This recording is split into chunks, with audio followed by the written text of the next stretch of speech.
In my last video, I talked about Brendan Rivers, Jaime Lannister, the Lord of Light, Azor Ahai. This time I wanted to focus on some other characters, starting with Jon Snow.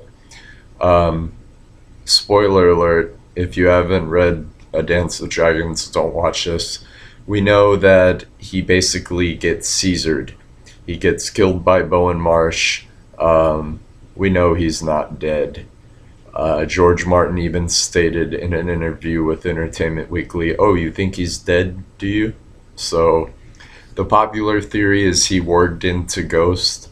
This would explain why we have the prologue chapter with Varamir Sixskins.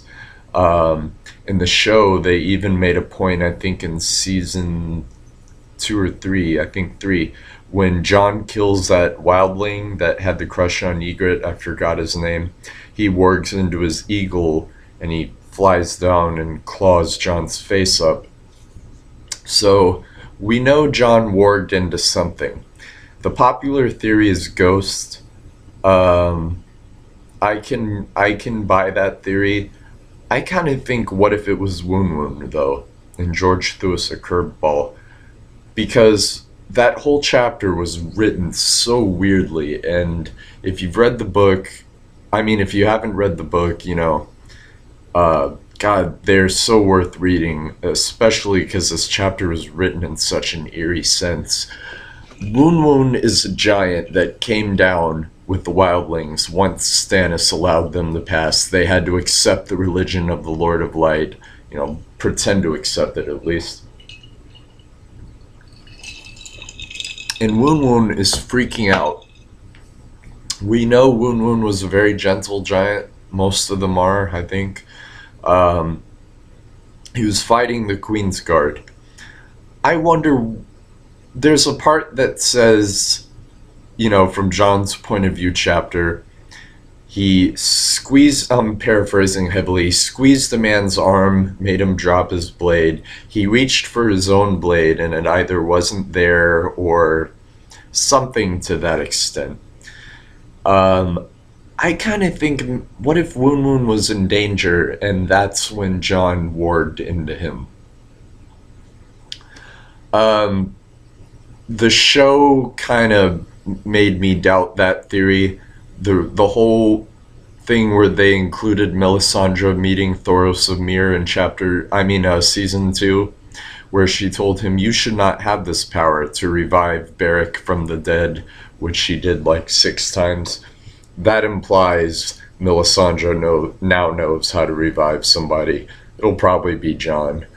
Um, in my last video, I talked about Jaime being Azor Ahai. I did not bring up the point born amid salt and smoke, supporting that theory of mine when he was in the sauna with Brienne and he kind of passes out from the heat, which also happens in the books. I would consider that smoke. Salt. I in season 2, in the show, this never happened in the books. Ren, uh, Renly mocks the religion of the Lord of Light. Melisandre says, about Stannis, he is the Lord's chosen, born amid salt and smoke. And Renly goes, is he a ham? That kind of got me thinking. And then sure enough, in season 3, when Jaime and Brienne sit down to eat with Roose Bolton, what are they eating? Fucking smoked ham. That's just to lend credence to my theory that Jaime is Azor Ahai. But at the same time, in the last episode of season 4, we had that scene where Melisandre's looking through the flames right at Jon. Um, I wanted to point the other theory because I focused so much on Jaime last time that it really could be Jon. It probably is Jon.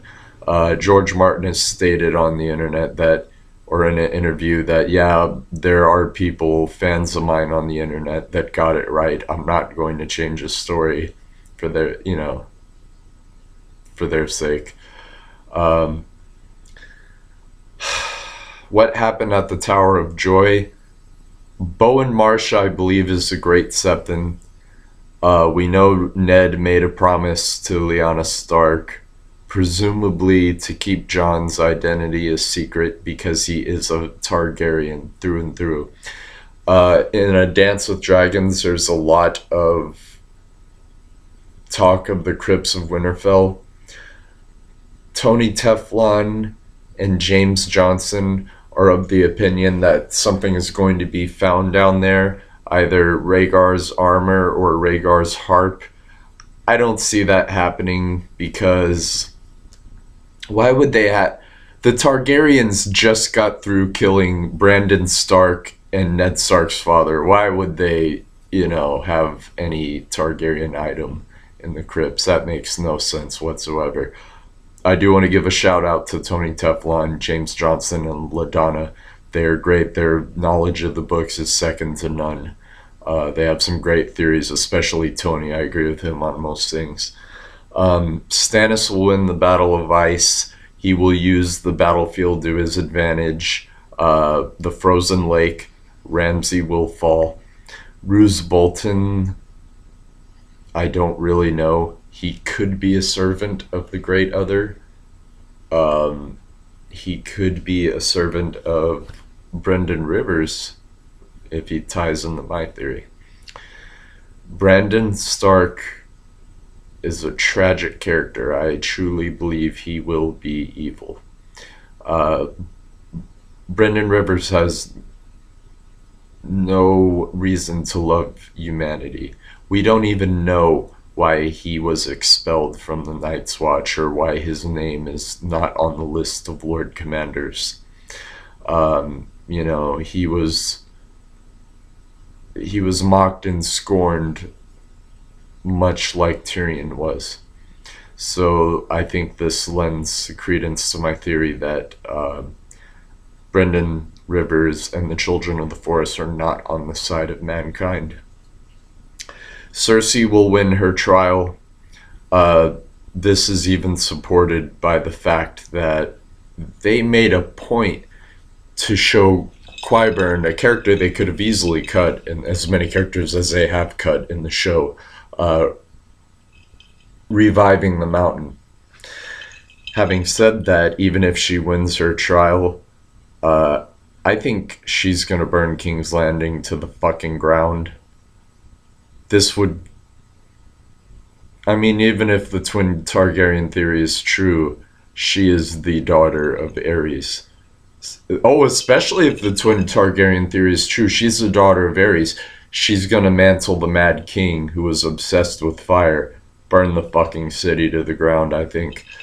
I think Varys is part of the Faceless Men. Even in the show and the books, you would think that a eunuch who pampers himself, perfumes himself, would have very fancy bed chambers. But no, it's just like the Faceless Men's. It's like stone benches, stone walls, uncomfortable as hell. In the books, he never went to Essos with Tyrion. I think that they're going to cut Illyrio from the show. Varys is going to go over there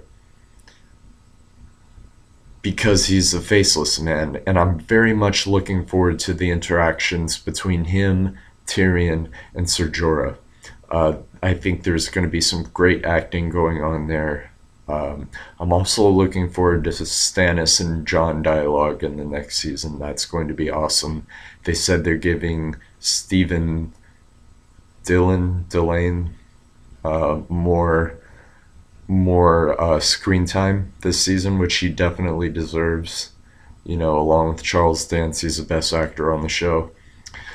I want to try to keep all these videos under 10 minutes. So I think Sansa will be Queen of the Vale. Will she overthrow Littlefinger? I don't know. Rickon is another wild card. We know Davos is currently in Skagos, bringing him back, which will definitely work to Stannis' advantage. Thanks for watching. I'll have more crazy theories